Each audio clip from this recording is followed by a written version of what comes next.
Yeah. Oh, yeah, get by. Para sa lahat ng may katrabaho, ngumingiti sa harap, pero iba ang kwento sa likod. Maaga kang pumapasok, todo sipag sa trabaho, ngunit may isang tao, laging may reklamo. Sa harap ay mabait, parang tunay na kaibigan. Pagtalikod mo naman, ikaw ang pinag-uusapan. Konting mali mo lang ay agad na pinapalaki. Lahat ng nagawa mong mabuti ay tila binabalewala lagi. Inggit ang nasa puso, hindi marunong sumuporta. Kaya sa bawat araw, may bagong drama. Huwag mong hayaang mawala ang iyong ngiti, dahil ang katotohanan ay kusang makikita rin.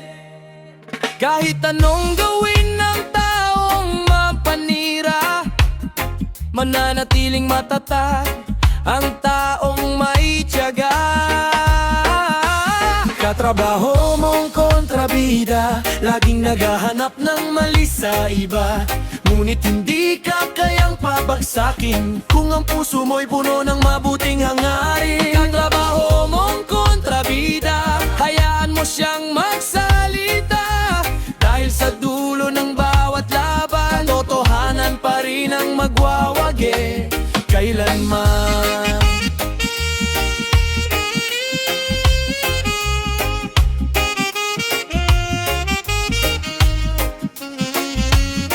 May plastic na ngiti, may lihim na inggit. Akala mo'y kaibigan pero panay ang sumbit.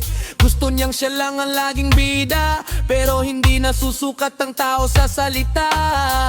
Mas mabuting magtrabaho ng may dangal, kaysa manira para lang umangat. Respeto ang sandata, kabutihan ang gabay, kaya tuloy lang kahit mahirap ang buhay. Hindi habang buhay ay siyang panalo, may araw din ang bawat tao. Kapag malinis ang iyong konsensya, hindi ka matitinag ng kanilang intriga. Katrabaho mong kontrabida, hindi mo kailangang gantihan pa. Patuloy lang sa tamang landas, at pagpapala ang tiyak na daranas. Katrabaho mong kontrabida, hayaan mong panahon ang humusga. Sa bawat hirap at pagsubok, tagumpay ang anihin mo sa huli. Reggae music, smile lang, tuloy ang laban. Huwag hayaang manaig ang inggit at galit. Pagmamahal, respeto at katapatan, iyan ang tunay na panalo. One love, one heart, reggae forever.